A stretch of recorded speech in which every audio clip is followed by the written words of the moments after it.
su kay ani mbëggeel bi ngeen woote. kon yow da ngay xel ñaar ci sama mbëggeel. Caga la jàppee. Cagam nga. xam nga lu ma bëgg nga génn ci biti. Bissouké et Pape Demba, qu'est-ce qu'ils nous ont fait là? Oh my god, moi qui avais beaucoup d'espoir en ce couple. Voilà que ça part déjà en cacahuète. Est-ce que c'est la fin de ce conte de fées? Franchement, dans cet épisode, tout le monde a fait du n'importe quoi. Hein. Que ce soit Pape Demba, Souké, Diary et l'autre là, Yérim, Kadja et son père, n'en parlons pas, mais même Marie-Thérèse. Hein, je suis pas très contente de Marie-Thérèse et je vais vous expliquer pourquoi dans cette analyse.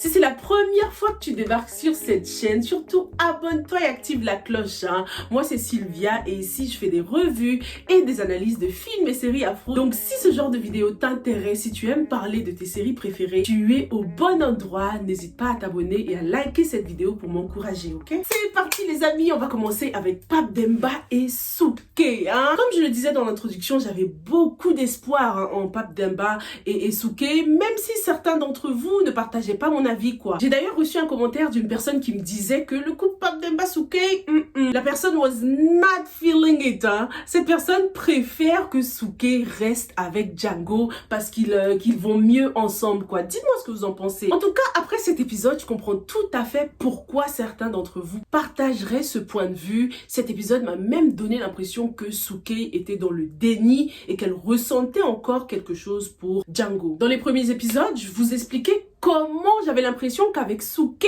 même si Pape Demba réussissait à la sortir du ghetto, à améliorer sa vie, je mets améliorer vraiment entre guillemets hein, parce qu'elle vit très bien, elle a rien demandé. Même si Pape Demba réussissait à valoriser encore plus son statut de femme, eh bien je vous disais que Souké ressentirait le besoin de retourner au bercail quoi. Et c'est un peu l'impression que cet épisode m'a donné quoi, parce que Django l'a séquestré à un moment certes, mais lorsqu'il a ouvert la porte, pourquoi est-ce que Souké est resté dans sa chambre? Ça représente tout à fait l'emprise psychologique hein, que Django a sur elle. Quand il est venu dans sa chambre, il l'a manipulée hein, psychologiquement avec ses paroles. Il lui a rappelé qu'elle était à lui, que elle et lui c'était pour la vie. Ça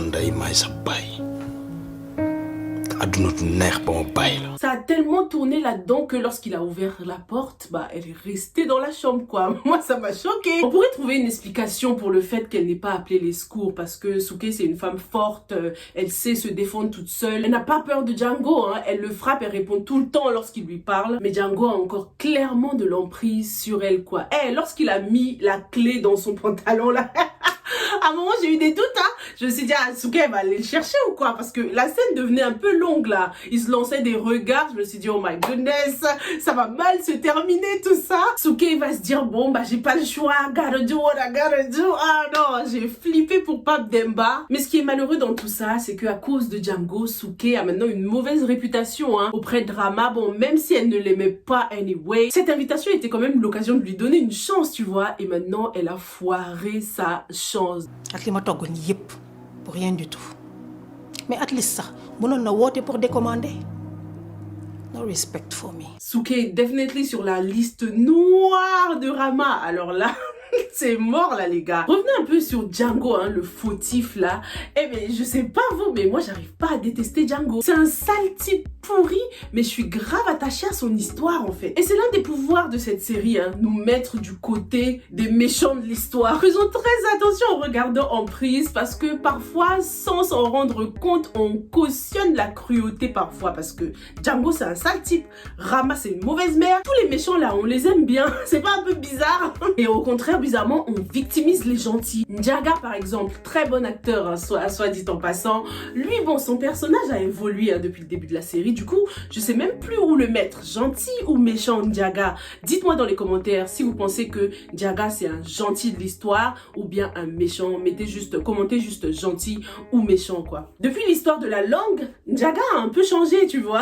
Même si c'est à cause de lui hein, que Django a su pour le mariage entre Demba et Souké. Ndiaga a tout de même arrêté son chantage et essaye maintenant de dénoncer sa sœur qui est la méchante quand même à la base les gars. En fait, Ndiaga essaye d'atteindre sa sœur et le seul moyen de le faire, c'est de s'attaquer à sa progéniture. Dans l'épisode précédent, il avait essayé de dire la vérité à Pape Demba concernant sa mère, mais Pape Demba ne l'a pas du tout cru. Donc c'est pour ça qu'il a décidé de s'y prendre autrement pour atteindre Rama. Ndiaga devrait plutôt s'associer avec Marie-Thérèse. Je pense qu'elle le croirait beaucoup plus que ses frères et sœurs, quoi. En parlant de Marie-Thérèse, elle fait tout le contraire de ce que sa meilleure amie lui avait conseillé, s'éloigner de la famille de Mbaye Dago. Franchement, Marie-Thérèse, elle m'a beaucoup déçue dans cet épisode. Je vais vous expliquer pourquoi. Donc, on en sait plus concernant la mort de la femme de Mbaye Dago. C'est obviously Kadia qui l'a poussée dans les escaliers, là, quand même. À moins qu'il n'y ait une autre version de l'histoire, parce que là, c'était le point de vue du père. Peut-être qu'une fois qu'on aura la version de Kadia, les choses seront différentes, quoi. Mais en tout cas, pour l'instant, on peut en conclure que c'est Kadia qui a poussé sa mère dans les escaliers. Et comme d'habitude, Mbaye Dago ne veut pas emmener sa fille à l'hôpital. Non mais comment cette scène m'a frustrée. J'étais en train de parler à ma télé en mode mais emmène-la à l'hôpital. Pourquoi il la garde à la maison alors qu'elle est psychologiquement instable? Ils ont peur que les gens découvrent la situation de Kadia. Ok, pas de souci, mais ça existe les hôpitaux privés. Le secret médical, ça existe. En plus, Kadia, ils l'ont retrouvée dans une position dangereuse. Le sang te monte à la tête quand t'es allongé comme ça. Le pire, c'est que lorsque Mbaye Dago la découvre là dans la chambre, il ramasse la boîte de médicaments et la repose dans la chambre de sa fille. Non mais qui fait ça? Je m'attendais à ce qu'il garde ses médicaments pour surveiller lui-même la posologie du truc, quoi. Pour surveiller les doses ou demander à un spécialiste de le faire. Enfin, il a les moyens pour ça quand même, Mbaye Dago. Un truc qui pourrait la tuer, toi tu prends et tu remets dans la chambre. Ok. J'ai tellement essayé de trouver des explications à cette situation que je me suis dit que peut-être que Mbaye Dago protège sa fille contre la police en fait. Comme il l'a lui-même dit à Marie-Thérèse, sa femme a été assassinée. Donc il sait très bien que c'est sa fille qui a commis le crime. Il a peur que d'autres le découvrent et qu'elle ne finisse en prison. Mais ça n'a même pas de sens parce que déjà Kadia était très petite lorsque les faits se sont produits. Elle était mineure. Ils auraient pu considérer ça comme un accident. Enfin, c'est pas clair tout ça. Dites-moi vous dans les commentaires si vous comprenez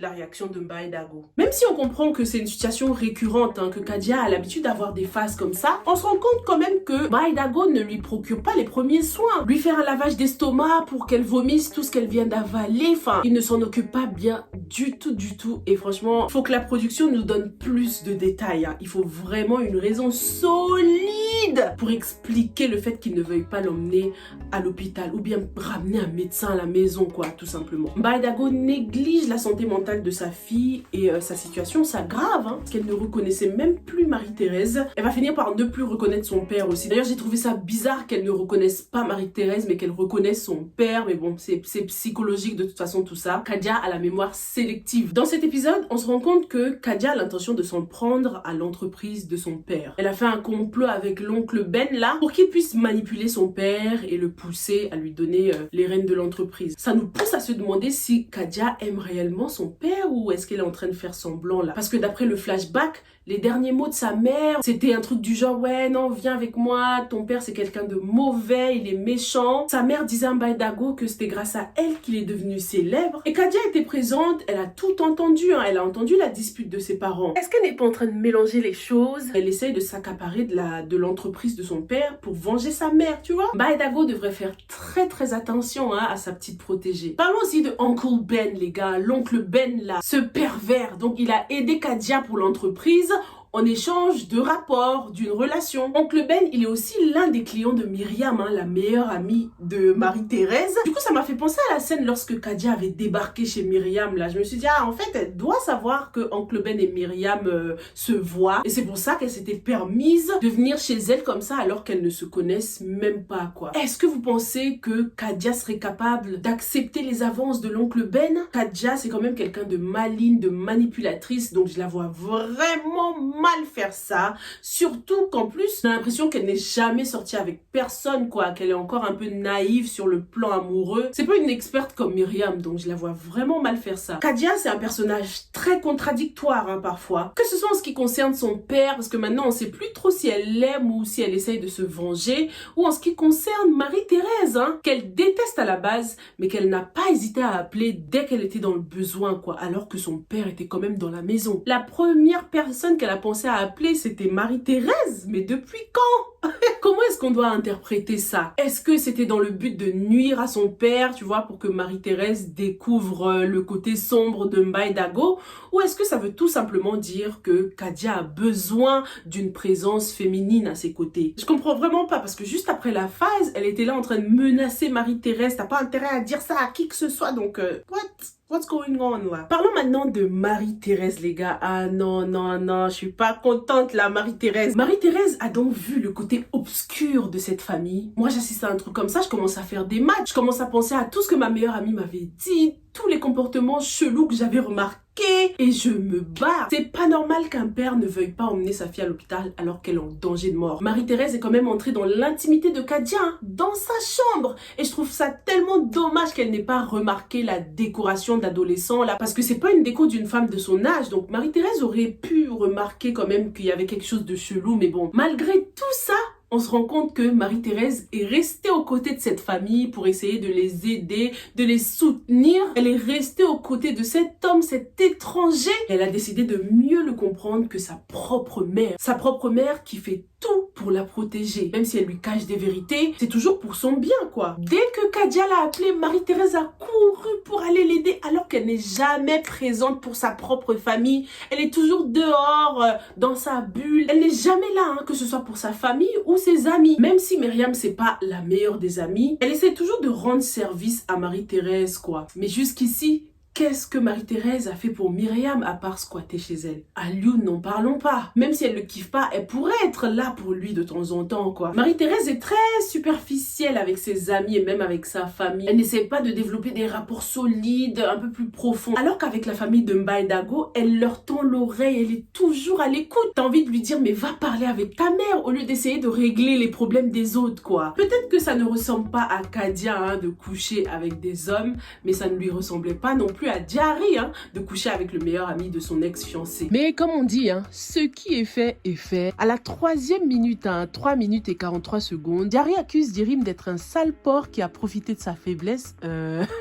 C'est trop facile d'accuser Yerim tout seul, hein. Dans la vraie vie, là, quand on a un chagrin d'amour, on ne couche pas avec le premier venu, hein, quand on a un peu d'éducation, un peu de scrupule, quoi. Diary est censé venir d'une famille noble et tout ça. C'est que dans les paroles, hein, la noblesse, dans les actions, ça ne se ressent pas du tout, en tout cas. On ne tombe pas aussi facilement dans les bras du premier venu, à moins qu'on ait un petit kiff pour cette personne, quoi. Est-ce que vous êtes d'accord ou pas? Donc il faut que Diary assume, hein, malheureusement, il faut qu'elle ouvre les yeux et qu'elle accepte le fait que sa relation avec Pape Demba was never meant to be. Parlons maintenant de Djily qui a osé menacer le fils de Rama.